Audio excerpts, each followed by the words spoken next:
আজকের রেসিপিটা একবার দেখলেই আপনারও বানাতে ইচ্ছা করবে। খুব সহজ কিছু উপকরণ দিয়ে তৈরি হবে এই অসাধারণ খাবারটি। ফার্স্টেই কিন্তু তালটা এইভাবে ভেঙে নিতে হবে। হাতে করে এইভাবে ছাড়ালে ইজিলি ছেড়ে চলে আসবে। খেতে হবে ঘরোয়া স্বাদের, অসাধারণ টেস্ট হবে।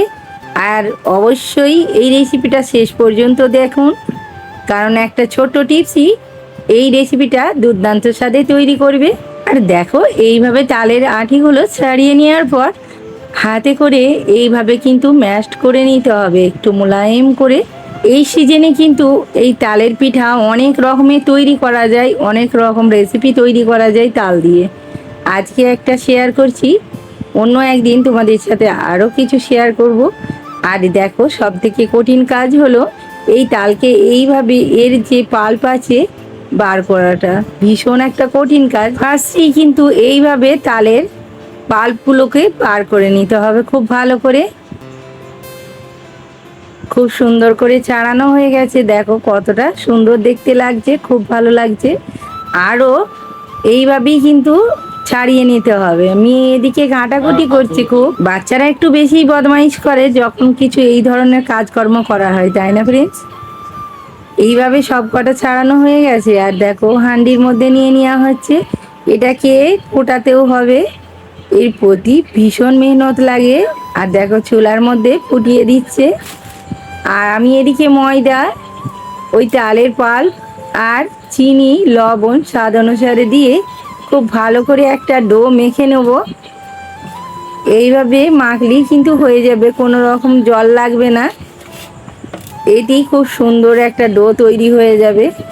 এই দেখো, খুব সুন্দর দেখতে লাগছে, দারুণ হয়েছে। কিন্তু আমি অয়েল স্প্রে করে আধ ঘন্টা মতো রেস্টে দিয়ে দেব। অয়েল স্প্রে করে একটা করে লেচি কেটে নিচ্ছি আমি। কিন্তু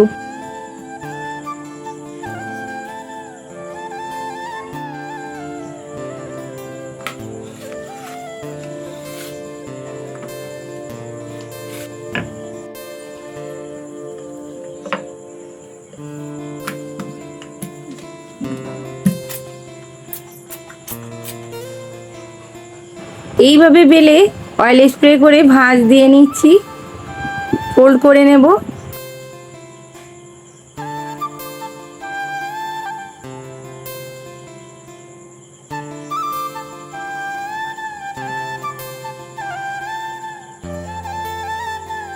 লুকটা ভীষণ দারুণ লাগছে, তাই না ফ্রেন্ডস? এইভাবে প্রত্যেকটা বানিয়ে নেব।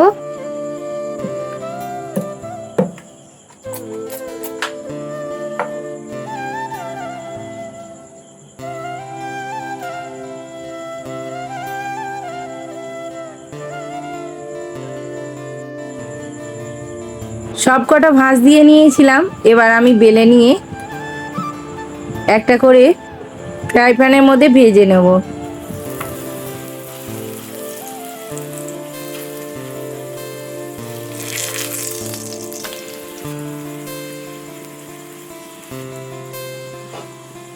ভীষণ লোভনীয় লাগছে, খেতে কিন্তু অসাধারণ টেস্ট হয়। এই দেখো, সব কটা কিন্তু এইভাবেই আমি ভেজে নিয়েছি। দারুণ লুকটা লাগছে, একবার হলেও ট্রাই করো বাড়িতে। অবশ্যই আমাকে জানিও তোমাদের কাছে আজকের ভিডিও কেমন ছিল। আল্লাহ হাফিজ, টাটা, থ্যাংক ইউ।